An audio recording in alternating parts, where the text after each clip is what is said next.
صراط الذين أنعمت عليهم غير المغضوب عليهم ولا الضالين. بسم الله الرحمن الرحيم. رضيت بالله ربا وبالإسلام دينا وبمحمد نبيا ورسولا. ربي زدني علما وارزقني فهما. آمين يا رب العالمين. Mari kita akhiri dahulu ya. Izin Baliza, hadir dulu.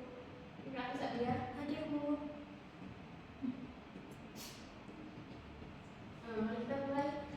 Bagaimana dari ini yaitu menghindari akhlak pencela, yaitu diantaranya anaknya putus asa terhadap akhlak kebencian tamak. Yang pertama yaitu anaknya. Anaknya yaitu kata anaknya terus dari bahasa Arab anak yang berarti saya atau aku. Anaknya berarti keakuan atau sifat membanggakan diri sendiri. Anaknya ini disebut egois karena sifat ini memiliki sesuatu berdasarkan kepentingan diri sendiri maupun orang lain dan merendahkan orang lain. Perilaku ini harus dihindari karena sesuai dengan ajaran Islam. Juga istilah ini dibenci oleh Allah Subhanahu wa Ta'ala dan manusia tidak memiliki sifat yang dapat merusak dalam pergaulan kehidupan masyarakat, yang termasuk yang hati apabila biarkan akan berkembang menjadi sombong, icip, takabur. Yang ini sifat ini terbukti Islam sendiri yang mengajarkan kita agar senantiasa dalam menolong sesama manusia. Kedalil anania. Bismillahirrahmanirrahim. Wala tusaqir haddan nas la tamshil ardi marha. Innallaha la yuhibbu kulla mukhtalin fakhur. Yang artinya, dan janganlah kamu melindungi engkau dari manusia karena sombong, dan janganlah kamu berjalan di muka bumi dengan aku. Sesungguhnya Allah tidak menyukai orang-orang yang sombong lagi membanggakan diri sendiri. Al-Quran surat Al-Luqman ayat 16. Dampak negatif anania. 1. Menimbulkan kekecewaan orang lain. 2. Merusak hubungan persaudaraan. 3. Memutuskan silaturahmi. 4. Jauhi dalam pergaulan dan dibutuhkan oleh orang lain. Yang kelima, kaku dalam pergaulan sehingga sulit mencapai ketentraman bersama. Yang keenam, menimbulkan kebencian, pertengkaran dan juga permusuhan. 7. Sulit menerima petunjuk kebenaran. Ini ada contoh gambar perilaku anania seperti sombong. Sombong ini merupakan sifat yang dibenci oleh Allah Subhanahu wa Ta'ala. Kita tidak boleh memiliki atau mempunyai sifat ini. Yang kedua, putus asa. Pengertian putus asa ini menurut bahasa dari kakunatu. Berasal dari kata konata yang artinya putus asa, termasuk ilustrasi menjawab. Dalam istilah yaitu berasal dari kata bahasa asa, yakni harapan. Jadi putus asa adalah harapan. Pengertian putus sendiri yakni sikap atau perilaku yang merasa bahwa dirinya telah gagal atau tidak akan mampu dalam meraih suatu harapan atau cita, dan ia tidak mau berusaha untuk menunjukkan apa yang diinginkan. Putus asa berarti habis harapan, tidak ada harapan lagi. Seorang dikatakan putus asa apabila tidak lagi mempunyai harapan tentang sesuatu yang semula tidak dicapai. Seorang putus asa biasanya karena adanya kegagalan yang berkali-kali dalam mencapai cita atau pengharapan sesuatu. Sebenarnya, penyebab seorang putus asa bukanlah persoalan yang dihadapi semata-mata, melainkan cara mensikapi soal tersebut. Dan ada dampak negatif dari putus asa, yakni diantaranya 1. Merugikan diri sendiri karena buang waktu. 2. Efek dan potensi yang dimiliki. 3. Susah mencapai kemajuan karena tidak berani berjuang. 4. Khawatir dan menanggung kegagalan lagi. Para peserta sendiri itu merasa kehilangan gairah dan semangat untuk mencapai sesuatu yang semula diharapkan, yang biasanya diikuti dengan sikap rasa bodoh, tidak mau lagi berusaha atau berubah. Dalam Islam, nikmatnya terhadap putus asa dari rahmat Allah, dan Allah juga mengharuskan kita menghindari sifat putus asa ini karena berbeda dan yaitu Al-Zumar 53-54. Bismillahirrahmanirrahim. Qul ya ibadiyalladzina asrafu ala anfusihim la taqnatu min rahmatillah. Innallaha yaghfiru dzunuba jami'an. Innahu huwal ghafurur rahim. Artinya, kata-kata wahai hamba-hambaku yang memakai batas terhadap diri mereka sendiri, janganlah kamu putus asa dari rahmat Allah. Sesungguhnya Allah mengampuni dosa-dosa semuanya. Sungguh, dialah yang mampu lagi Maha Penyayang. Yaitu setelah selanjutnya yaitu surat Az-Zumar 54. Wa anibu ila rabbikum wa aslimu lahu min qabli an ya'tiyakumul 'adzabu tsumma la tunsarun. Artinya, dan kembalilah kamu kepada Tuhanmu dan berserah dirilah kepadanya sebelum adakan azab kepadamu. Kemudian kamu tidak akan ditolong.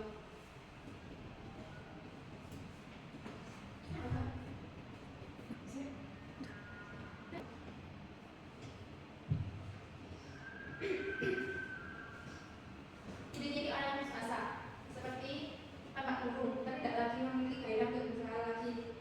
Lalu tidak semangat untuk meneruskan usahanya, maka juga terpancing emosinya sehingga cepat marah walaupun dengan sikap yang kecil saja. Dan terakhir, beralasan setelah mengalami kegagalan dalam suatu usaha. Ada juga cara untuk menghindarkan diri dari putus asa. Yang pertama, merenungi kegagalan yang dialami orang lain sehingga dapat memperoleh perbandingan dari pengalaman tadi orang lain. Yang kedua, selalu yakin bahwa Allah akan memberi jalan keluar saat ada persoalan yang dihadapi, maka dirinya dekat dengan Allah Subhanahu wa Ta'ala. Yang ketiga yaitu ghadab atau ghadab. Ghadab artinya pemarah, artinya sifat seseorang yang mudah marah. Dia melihat atau menghadapi soalan kehidupannya tidak disukai, sekecil apapun langsung marah. Setiap orang memang dikaruniai oleh Allah Subhanahu wa Ta'ala gejala emosional seperti senang, susah, gurih, dan marah. Ghadab sendiri termasuk tercela karena marah itu sumber dari setan. Rasulullah SAW bersabda bahwa sesungguhnya marah itu dari setan, dan sungguh setan itu dijadikan dari api, dan sungguh api itu dapat padam dengan air. Jika seseorang kamu marah, segeralah berwudu. Riwayat Abu Dawud. Dalam materi ini, dalam materi ghadab ada beberapa tingkatan ghadab. Yang pertama tingkatan dendam, sikapnya tidak ada marah, sehingga orang lain untuk menilainya di depan orangnya yang telah menyebabkan tempat yang tenang. Yang kedua tingkatan cenati yang sedang. Sikap orangnya ini berat sekali, tapi tidak dapat dikendalikan oleh akal. Dan orangnya sesuai dengan masalah yang sedang dihadapinya saat itu. Yang ketiga tingkatan tinggi. Sikap marahnya sudah kelihatan karena marahnya berlebihan. Dan marah semacam ini sudah dikendalikan oleh akal karena sikapnya yang sudah dikendalikan oleh nafsu. Orang yang memiliki sifat marah yang tinggi disebut pemarah. Lalu ada bahaya-bahaya sifat ghadab. Yang ada 5. 1. Dapat menghilangkan keseimbangan hati, akal, dan petunjuk. Yang kedua, menghasilkan akal yang kedua. Yang ketiga, nafsunya mudah dikendalikan oleh syaitanir rajim. 4. Jauhi orang lain. Dan yang terakhir, dapat menambah dosa dan juga mengurangi amal baik manusia. Yang kedua, yang terakhir ini contoh perilaku ghadab. Seperti Pak Guru sedang marah karena tidak diberitahu bahwa tulisannya dan jawaban beliau ada yang salah. Yang kedua, seorang teman sedang marah ketika diberitahu bahwa perilakunya telah menunjukkan kesalahan di depan umum. Yang ketiga, kakak memarahi adiknya ketika banyak ditumpahi minuman yang akan disuguhkan padanya.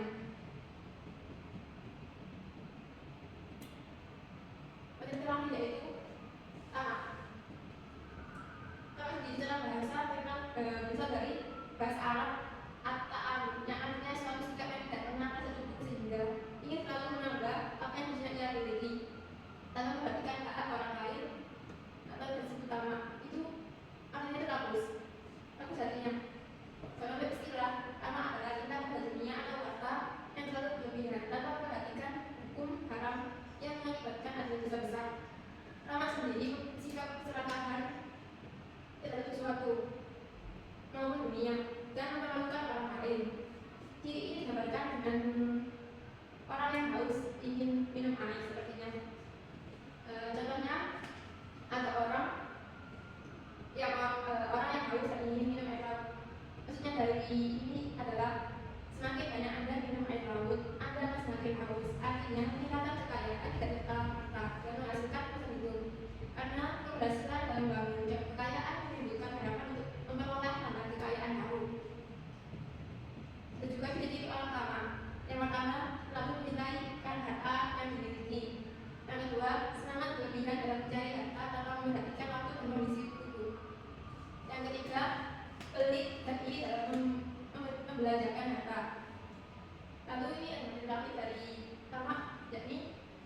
dari sifat taat.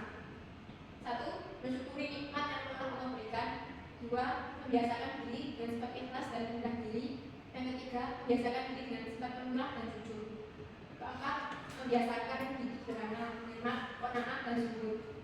Yang kelima, meminta tolong kepada Allah agar dijauhkan dari sifat serakah. Jadi beberapa materi di atas saya dapat menyimpulkan.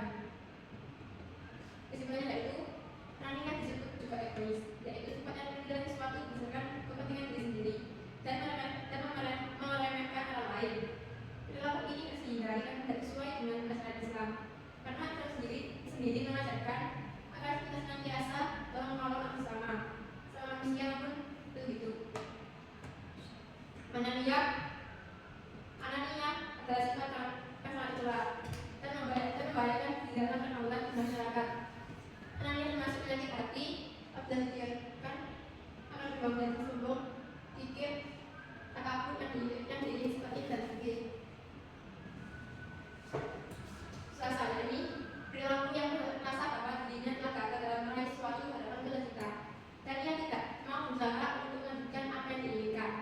Yang ketiga, berarti marah atau marah. Untuk memiliki suatu celah, karena marah itu bisa menjadi setan. Lalu empat terakhir, lama adalah sikap pelaku terhadap hal yang bersifat pelaku terhadap dunia yang menyebabkan manusia jadi hina.